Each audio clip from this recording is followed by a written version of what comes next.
Adishimaima XTV sunye mimawachi ema wakwaba abo nonsia emra so se nonsia bremu kasebo yedima wo bebe biara wo ene ya wada ene yo sanabo sumne de to so adunu no wafempemie ne adunu mienu no emo na ena no pe insem a yede ebra wo no edoso papa paye na poso ne bi ene se aban ede ato contractors a wo mo eye agenda 111 no ho adwuma ese so wo mu nim na wo ma adwuma no eka ekira eyade adwuma no yebeji edi efri wo mo ensem sanso ena wona wo mo edi nnuaba Edima planting for food and jobs no edwumadie no womo ehwem se aban ne do moka 207 million Ghana cedis enti no aban no onhwe no for market ya emfa emma wona womo ton eduro wona womo ton eduro e wo man Ghana mo tetire pa wona womo kra edi free amano ne ebepiemu e wo man Ghana mo no womo so dia todwa se sidina eso ate no ha womo adwuma ne papa peye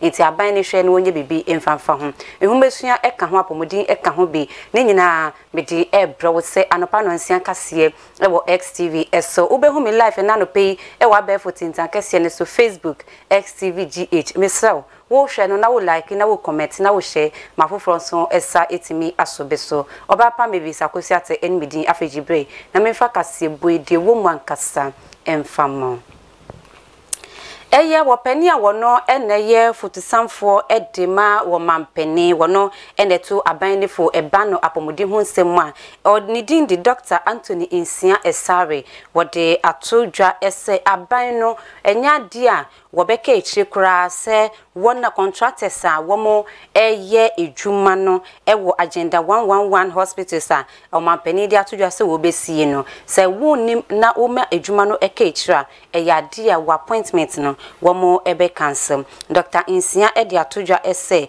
womo ehwe se ebra yede ama womo so mo fan wi edwuma no womo hwe no mo fa bre no emfanye edwuma na nya sa ade a enya de a aban ne be fere kra se edwuma yede ahye wonsa no ye beji edi efri wonsem na yenim wode wasanso edi atodwa ese imprempren no contractors no womo etimi ama womo 10% enom ena eye sika womo betimi di aboabo bibia no na edwuma no etimi ahye ase inti no womo ni anu ye biara se obi beka se ene ehia we ntim ena ye ntimi enye edwuma ye ntimi enwe edwuma no ebra womo ede amaye no ye nyina ye wo man Ghana mo ena afimpimie ne aduonu ne mo abra coronavirus etwiniti e wo man Ghana mo no ababe pa Ghana ye huntuma papa ama yehunu se eba no ayaresa bia hodo e wo man Ghana mo bia ye beji ayarefo a eyade a ye ho akwako enwo ehia ye papa e wo man Ghana mo nti o mampani e de ato dwa ese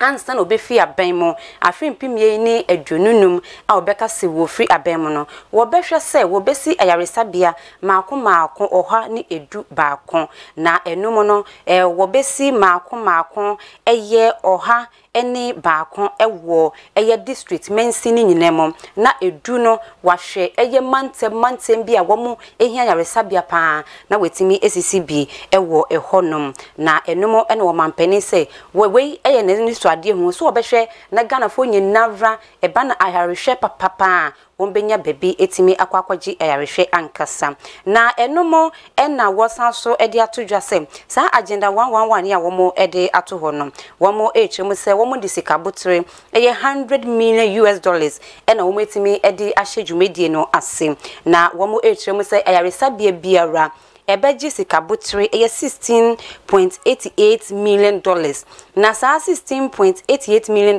no womu di emu $12.88 million no eno ena womu di besi eye ayaresabia no na womu di emu $4 million no etimi ato infidia hodo a womu di begu eye ayaresabia hodo no se ne be ya uko ma ye nkasi eni anyway eno nti ye ntimi hwe yedo ekọ ha sei enti Dr. Insia Esare e di atodwa ese we die adesede no wode ema contractors a womo eye adwuma no se womo hwe se bra yede ama womo no womo fa bre no mfanye adwuma na womo mbrie e wo sa bre no pepepe so enye sa de a se ye hu se wo ye subo dan so bebie die nya de a wo be ma omampanye ni so ade hu bebe mu de a adwuma no ye beji odi efunsem e de ama obi fufuro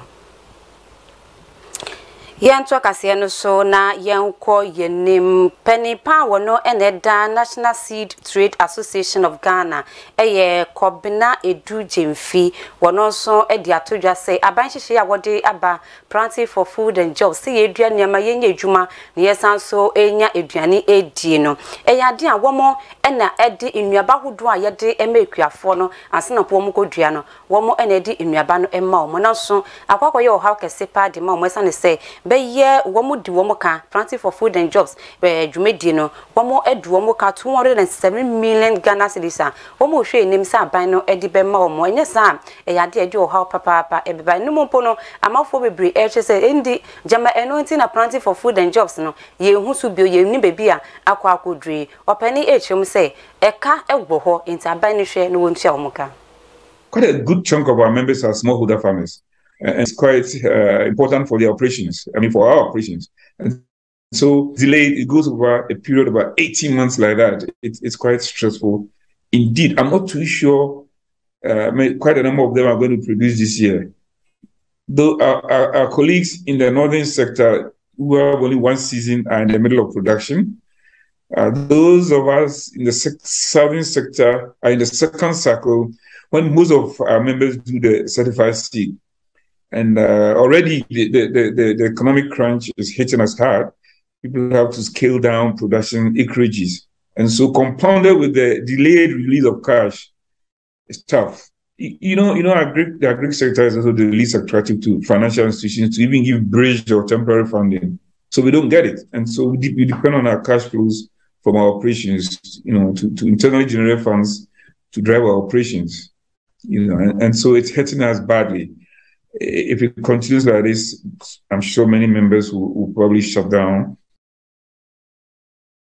Quite a good chunk. No, openi kobna edu jemfi wono ene penny pa woda National Seed Trade Ghana for ano union for no ano na yentoa nsem no so yemfri ekwayomo na yemfa wonkopiemu ewa humesua ho nsem so osofo no ene hwe humesua ho nsem so doctor ya osei editwum wono so de bohye bi aba wo hyebo ese aban no ebehwe se mission schools ye insolvency schools no emu ahodo biara womo ehia ewo man Ghana mo eyade a wono so de bema womo na wo kasa no wode tutu ne ho ese emre bi etwemu na wo America no eyade a Church of Pentecost womo eboa ne papa ma ne schools adan akase pa ewo eye obroni ekromo enti no emprempren no emraso se womo so emu bi a womo hia no aban no so di bema womo na aban no so mu biara wo aban no so hia ama humesu entimi dumu no na se insurance so etimi aboa Dr. Yaw Osei Editwum ne sema wode tuja no eni. I come, and this is home. I come first of all to thank them for the support that they provided me as an immigrant in America, making it possible for me to build schools in America. And beyond that, supporting me in my adventure in politics in Ghana. I count them as my backbone. And every support I need, I get it physically and spiritually. So I'm grateful to the church. But I also believe that I need to hear the perspectives of churches in Ghana. A number of times, some of them will pay courtesy call on me. But I believe I need to go to them. So this begins my adventure of what I call a listening tour, where I'm going to go to church leaders in their own premises and headquarters and ask them what they think about the job I'm doing and how I can do a better job, and also see how I can support them so their mission schools can succeed and Editwum wono ene oswafo a wo hwe humesua ho nsem so yenko apomudin mo nsemwe openipa wono ene da Pharmaceutical Importers and Wholesalers Association of Ghana ano eyopeni William Ado wono so edi atodwa say prince na seed no eti eba form no ha omedwuma papa san say wo modie de omo ya ene say nro no enya de omo ye no ewo man Ghana mo wo kra edi fi amanene ebepiem ewo man Ghana mo ansa na po wo metimi aton na chemu se oman biara enya apomudin mapa eno ene be kase oman no etimi edimu na so se na seed no eti eba form no ha omo adwuma ne papa nti omo dia de sede edima Ghana ban ese intempa so one sorry waka no onye bibi mfa seed no san say bibi edru ne die eni eyenyan pa. Yeah, what's going to happen is we compel to that surprise as we are already doing. It's not good for the health of the nation because having a healthy population is very important. If one is sick, you have to get your medication most of the time, and if you can't afford, then it affects one. So we are not too happy about the situation because we value our clients who are the patients, and it's a prayer that we can always get them the best medicine at the most affordable price. However, because we are also in business and we have to take care of our overhead costs as well, we have to adjust our prices. Yeah, what's going to happen is opening William Ado wono enetimi akasa no nti se nro no bo eye dindin a ende na wo mo ede hye sidi no e wo se sidi ntimi nya hoden na entimi emboa wo mo edwuma no kwasi che dakwa wono dedo na efre no eye KKD wono nso ede nsem bia ba beto dwa wo chemu se nansen nsem a wokọ kekan ye wo ende wokọ jan radio station we a na waka we wokọ TV station we a na waka we nsem a woki na sen wo kasapa amafo nso mbe twabo no twabo no wona nso a wo mbe supporting no wo mo supporting ne papa and then mum e na wosan so e de atodwa say nsem a wokan nansen amafo ahyase a wo mo frefre ne papa to banifuo na bebi okeka kono enyo to nefuo wo mbe kuno nsem bebri e na o say amafo bi ka e de hye ne papa no bi say o se ne papa ka kire wo mo say nsem a mo kekan de enya ja metimi eti asem ben e na me ba no kokan nsem wo mfoni a mo fansene o say amafo bom homodin videos ahodo nsem ahodo wokan no wo mo e de sende eye ne papa wo chemu se wo na mo wa ban mu no wo na mo ni aban mu nyina wo mo frefre ne papa na no na papa frɛ no e ka kire ne se hwe wo na kata hye predwum kankan dware wo mo no wo mo pe no kro wo mo pe nkrofo a wo mo e ka no kre entini hwe yie wan hwe yie a wo mbekun e de free atiasefo asase so. Our politicians? Of course. And not only them, our contractors. And not only them, some people are even in the education space who have gotten to a point where they must go and rest for their sons and daughters and their nephews to also have employment. The kids are feeling hopeless. If your father is 84 like mine and he's sitting on a board, he's alive only because it is illegal to shoot him. What is he still doing on a board at 84? My father called me one morning. I have to say it in his words because my father has a certain cadence in his voice. Kwesiche na what is saying? Me doba kwesiche yedi asema na wako ka manfo frefre me a politicians adada asebi sisi akra no womun ka ho ne yesomo frefre me kwesi yedi na wako ka. That's my father. And I said, I mean ka bone. I say I'm the woman can happen and me catch him say me ba kwesiche die. Sabi a man or peck a cran a man so pen. No credit or kappa. No credit or kappa. And then he says, it's one kind and I'm missing Miss Ramon Bengo, say me to me banofua. As some more kind of one from mommy. That is to say, please, if you would like for me to say a word of advice to my son, start by letting me know the facts of the matter. So send me what he actually said. Don't send me commentary. Because in the Dakwa family, we don't comment on commentary. He told them. And my father speaks eloquently. My mother too. But my mother chooses to speak in Akan because she says, like Kwawansa, all culture is embedded in language. So they sent my father the video. And he looked at the video. So he says, Kwesi, video no ma hwenem prensa, which is 3 times. Kwesi chaye. Me doba kwesi chei wo mo beku kwesi chei wo mo beku na kromfonia po bofo de wo mo beka no kra wo mo beku, which is to say, kwesi, I have watched the video. They will kill you. The corrupt and the liars hate people who speak the truth. They will kill you.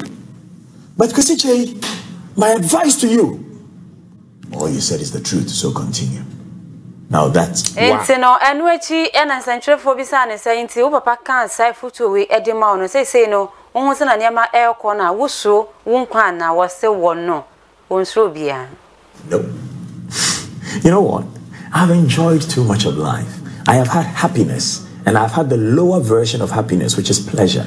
I've had plenty of it. I've eaten in some of the places that some of the people in political office are now seeking to dine in. You have nothing to lose. What have I got to lose? My children are great speakers. We go to battle in this day and age with speak, and thought leadership. My son at 15 became the world's #1 youth speaker through the Jack Pesce program. The world's #1 youth speaker at 15, right? My daughter at 14 became the top youth speaker in Kensington and Chelsea, where the Prime Minister lives in England, and Westminster, where the Queen lives in England. They are thinkers. I don't force them to think like me. They think for themselves. But what the chief told me, he says, Kwesi, you have called kings, you have called chiefs, you have called great men, and you have called wise men like yourself. And you have asked us to bow before you, and you have put Kechre upon our head. They don't have that word in the English language, because like I told you, culture is embedded in language. So you have wrapped a cloth to serve as relief and put it upon our heads, and you have carried us with messages that we may go out and share. And I said, Nana, which is, Nana, the statements you are making are beyond me. He says, Kwesi, do you know the professors and great men who are sharing your messages to me? Some from Kenya, some from Nigeria, some from South Africa. You have spoken for your nation, not just for Adansi and Asante and Igbe and the North. You have spoken the thoughts that are in the minds and the sentiments that are in the hearts of the people. Right. And they believe you because they know you are neither NDC nor MPP, even though you vote to. No. You know what? I've enjoyed too much of life. I have had happiness, and I've had the lower version of happiness, which is pleasure.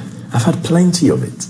I've eaten in some of the places that some of the people in political office. No KKD and our Wakasano, where training about fashion, so dear, Udimo Kinkima, about MC Jumeya, ye, a idea of born human papa. Wono ena weti me akasana sen de wo kasayi wono mbetwa abo no etwa abo no wono mbeta de chinso yade a wo mu ta de chimi gina ne nsem sine na no pe kasia me wode ma wono me mfeni gina mfesi ya me da wasese wonya bre ene adaje na wo hwe XTV ya no pa no nsia kasia me mfa sedam fama chichi beauty parlor se na wo hwe ye no ena ye ba be sha ase ene se hu behia pa se wo be ma hu ayefe wo ko program ase a me nya hu seketu sam fa nkobo modern na sese hu kama wo be sese hu kama no bi etwa ne ahwewa chichi beauty parlor wuti no momaden akona wonyema wo pedicure no manicure no wa ye krado papa so be makeup fefefe no wa resese hu kama pa ede amount momaden na frɛ chichi e wo 0547254078 0547254078 Samsung Ayet Creation Sebra abra chichi esiese wuti ne hu kama de amount no obehia atade papa hye nti Ayet nso Sebra program bi a wo ko bi wo ho atade a wo de be mo e ma ne memma mpanifo ne nkokrafo maba obi atade obenya ne nyine bi ede amount wo se yemfa ho ne bebi a wo de fa nyema ne ma ne keke wo be pam ne kama na wo de asende wo na wo pesa wo su edwuma nso wa ye krado se wo be kyerewo Frayet e wo 0242389851 0242389851 dojina kamera na chi ma me anope e DJYX fresh boy ba ko pena sa wo ko pie mo o MC a hon so the try me too mu yellow Arabis marking so etanechi executive producers no and na just sapoma and face no opening summit to gamia making candy ma wo eyoba pa mavis akosi atemi sorry so magudie mo nsem dia opete dia opahwe no me nua be ma microphone ata Mr. Mwat why kind of papa wodi ebro it mo fide no enda he ya me da wase emomo enishe